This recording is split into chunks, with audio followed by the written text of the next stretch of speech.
Kite Runner, Chapter 2. When we were children, Hassan and I used to climb the poplar trees in the driveway of my father's house to annoy our neighbor by reflecting sunlight into their homes with a shard of mirror. We would sit across from each other on a pair of high branches, our naked feet dangling, our trouser pockets filled with dried mulberries and walnuts. We took turns with the mirror as we ate mulberries, pelted each other with them, giggling, laughing. I can still see Hassan up on that tree, sunlight flickering through the leaves on his almost perfectly round face, a face like a Chinese doll chiseled from hardwood. His flat, broad nose and slanting narrow eyes like bamboo leaves, eyes that looked, depending on the light, gold, green, even sapphire. I can still see his low-set ears and that pointed stub of a chin, a meaty appendage that looked like it was added there as a mere afterthought, and the cleft lip, just left of midline, where the Chinese doll-maker's instrument may have slipped. Or perhaps maybe he had simply grown tired and careless. Sometimes, up in those trees, I talked to Hassan into firing walnuts with his slingshot at the neighbor's one-eyed German shepherd. Hassan never wanted to, but if I asked, really asked, he wouldn't deny me. Hassan never denied me anything, and he was deadly with his slingshot. Hassan's father, Ali, used to catch us and get mad, or as mad as someone as gentle as Ali could ever get. He would wag his finger and wave us down from the tree. He would take the mirror and tell us what his mother had told him, that the devil shone mirrors too, shone them to distract Muslims during prayer. "And he laughs while he does it," he always added, scowling at his son. "Yes, father," Hassan would mumble, looking down at his feet. But he never told on me, never told that the mirror, like shooting walnuts at the neighbor's dog, was always my idea. The poplar trees lined the red brick driveway, which led to a pair of wrought iron gates. They in turn opened into an extension of the driveway into my father's estate. The house sat on the left side of the brick path, the backyard at the end of it. Everyone agreed that my father, my Baba, had built the most beautiful house in the Wazir Akbar Khan district, a new and affluent neighborhood in the northern part of Kabul. Some thought it was the prettiest house in all of Kabul.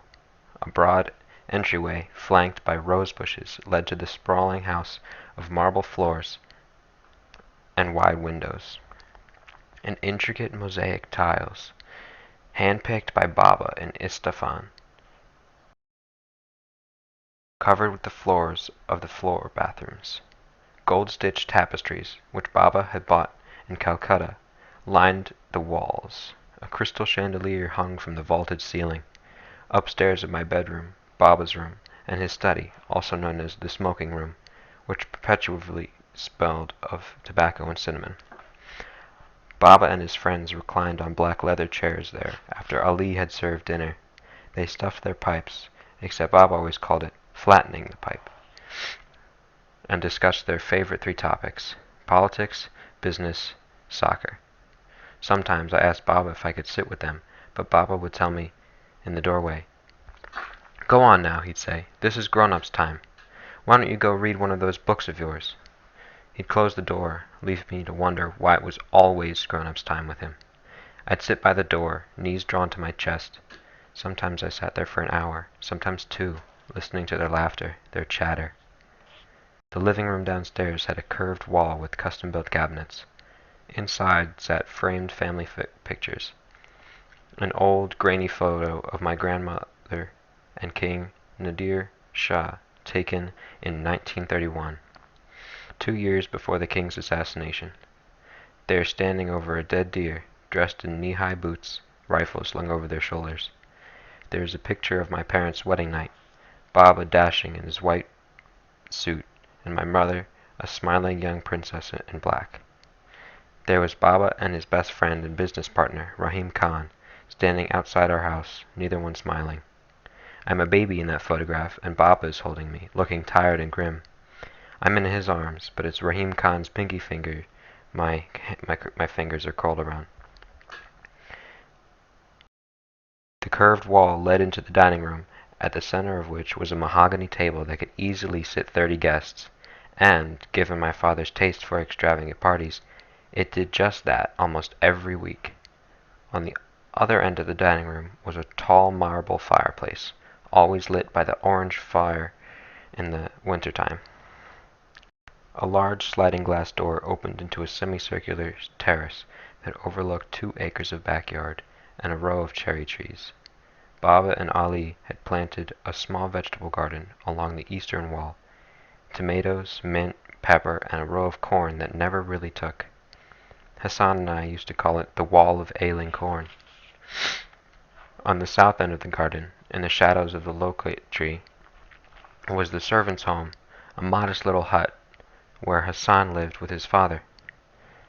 It was there, in that little shack, that Hassan was born in the winter of 1964, just 1 year after my mother died giving birth to me. In the 18 years that I lived in that house, I stepped into Hassan and Ali's quarters only a handful of times. When the sun dropped low behind the hills and we were done playing for the day, Hassan and I parted ways. I went past the rose bushes to Baba's mansion, Hassan to the mud shack where he had been born, where he'd lived his entire life. I remember it was spare, clean, dimly lit by a pair of kerosene lamps. There were 2 mattresses on opposite sides of the room, a worn Harati rug with frayed edges in between, a 3-legged stool, and a wooden table in the corner where Hassan did his drawings. The walls stood bare, save for a single tapestry with sewn-in beads forming the words Allahu Akbar. Baba had bought it for Ali in one of his trips to Mashhad.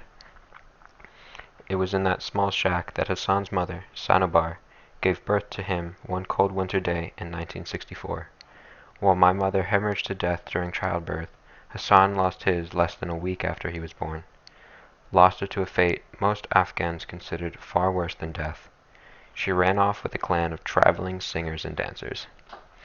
Hassan never talked about his mother, as if she'd never existed. I always wondered if he dreamed about her, about what she looked like, where she was. I wondered if he longed to meet her. Did he ache for her the way I ached for the mother I had never met? One day, we were walking from my father's house to Cinema Zainab for a new Iranian movie, taking the shortcut through the military barracks near Istiklal Middle School. Baba had forbidden us to take that shortcut, but he was in Pakistan with Rahim Khan at the time. We hopped the fence that surrounded the barracks, skipped over a little creek, and broke into the open dirt field where old, abandoned tanks collected dust. A group of soldiers huddled in the shade of one of those tanks, smoking cigarettes and playing cards. One of them saw us, elbowed the guy next to him, and called Hassan. "Hey you," he said. "I know you." We had never seen him before. He was a squatty man with a shaved head and black stubble on his face. The way he grinned at us, leered, scared me. "Just keep walking," I muttered to Hassan. "You, the Hazara, look at me when I'm talking to you," the soldier barked. He handed his cigarette to the guy next to him, made a circle with the thumb and index finger of one hand, poked the middle finger of his other hand through the circle, poked it in and out, in and out. "I knew your mother, did you know that? I knew her real good. I took her from behind that creek over there." The soldiers laughed. One of them made a squealing sound. I told Hassan to keep walking, keep walking. "What a tight little sugary cunt she had," the soldier was saying, shaking hands with the others, grinning. Later, in the dark, after the movie had started, I heard Hassan next to me, croaking. Tears were sliding down his cheeks. I reached across my seat, slung my arm around him, pulled him close. He rested his head on my shoulder. "He took you for someone else," I whispered. "He took you for someone else." I'm told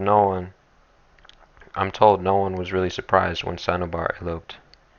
People had raised their eyebrows when Ali, a man who had memorized the Koran, married Sanobar, a woman 19 years younger, a beautiful but notoriously unscrupulous woman who lived up to her dishonorable reputation. Like Ali, she was a Shia Muslim and an ethnic Hazara. She was also the first cousin and therefore a natural choice for a spouse.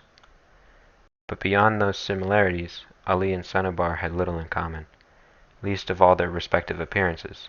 While Sanobar's brilliant green eyes and impish face had, rumor has it, tempted countless men into sin, Ali had congenially paralysis of his lower facial muscles, a condition that rendered him unable to smile and left him perpetually grimaced. It was an odd thing to see the stone-faced Ali happy or sad, because only his slanted brown eyes glinted with a smile or welled with sorrow. People say that eyes are windows to the soul. Never was that more true than with Ali, who could only reveal himself through his eyes. I have heard that Sannobar's suggestive stride and oscillating hips sent men into reveries of infidelity, but polio had left Ali with a twisted, atrophied right leg that was sallow skin over bone, with little in between except a paper-thin layer of muscle. I remember one day when I was 8, Ali taking me to the bazaar to buy some naan. I was walking behind him, humming, trying to imitate his walk. I watched him swing his scraggy leg in a sweeping arc, watched his whole body tilt impossibly to the right every time he planted that foot. It seemed a minor miracle he didn't tip over with each step. When I tried, I almost fell over into the gutter. They got me giggling. Ali turned around, caught me aping him. He didn't say anything. Not then, not ever. He just kept walking. Ali's face and his walk frightened some of the younger children in the neighborhood, but the real trouble was with the older kids. They chased him on the street and mocked him when he hobbled by. Some had taken to calling him Babalu, or Boogeyman. "Hey, Babalu, who did you eat today?" they barked in a chorus of laughter. "Who did you eat, you flat-nosed Babalu?" They called him Flat-Nose because of Ali and Hassan's characteristic Hazara Mongoloid features. For years, that was all I knew about the Hazaras, that they were Mongol descendants, and that they looked a little like Chinese people. School textbooks barely mentioned them and referred to their ancestry only in passing. Then one day, I was in Baba's study, looking through his stuff, when I found one of my mother's old history books. It was written by an Iranian named Khorrami. I blew the dust off of it, sneaked it into the bed with me that night, and was stunned to find an entire chapter on Hazara history, an entire chapter dedicated to Hassan's people. In it, I read that my people, the Pashtuns, had persecuted and oppressed the Hazaras. It said that the Hazaras had tried to rise against the Pashtuns in the 19th century, but the Pashtuns had quelled them with unspeakable violence. The book said that my people had killed the Hazaras, driven them from their lands, burned their homes, and sold their women. The book said that part of the reason Pashtuns had oppressed the Hazaras was that Pashtuns were Sunni Muslims while Hazaras were Shia. The book said a lot of things I didn't know, things my teachers hadn't mentioned, things Baba didn't even mention either. It also said some things that I did know, like that people always called Hazaras mice-eating, flat-nosed, load-carrying donkeys. I had heard some of the kids in the neighborhood yell those names to Hassan. The following week, after class, I showed the book to my teacher and pointed to the chapter on the Hazaras. He skimmed through a couple of pages, snickered, and handed the book back. "That's the one thing Shia people do well," he said, picking up his papers, passing themselves as martyrs. He wrinkled his nose when he said the word Shia, like it was some kind of disease. But despite sharing ethnic heritage with family and blood, Sannobar joined the neighborhood kids in taunting Ali. I have heard that she never made no secret of her disdain for his appearance. "This is a husband?" she would sneer. "I have seen old donkeys better suited to be a husband." In the end, most people suspected the marriage had been an arrangement of sorts between Ali and his uncle, Sannobar's father. They said Ali had married his cousin to help restore some honor to his uncle's blemished name, even though Ali, who had been orphaned at the age of 5, had no worldly possessions or inheritance to speak of. Ali never retaliated against any of his tormentors, I suppose partly because he could never catch them with that twisted leg dragging behind him, but mostly because Ali was immune to the insults of his assailants. He had found his joy, his antidote, the moment Sannobar had given birth to his son.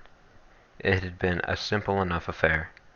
No obstetricians, no anesthesiologists, no fancy monitoring devices. Just Sannobar lying on a stained, naked mattress with Ali and a midwife helping her. She hadn't needed much help at all because, even in birth, Hassan was true to his nature. He was incapable of hurting anyone. A few grunts, a couple of pushes, and out came Hassan. Out he came, smiling.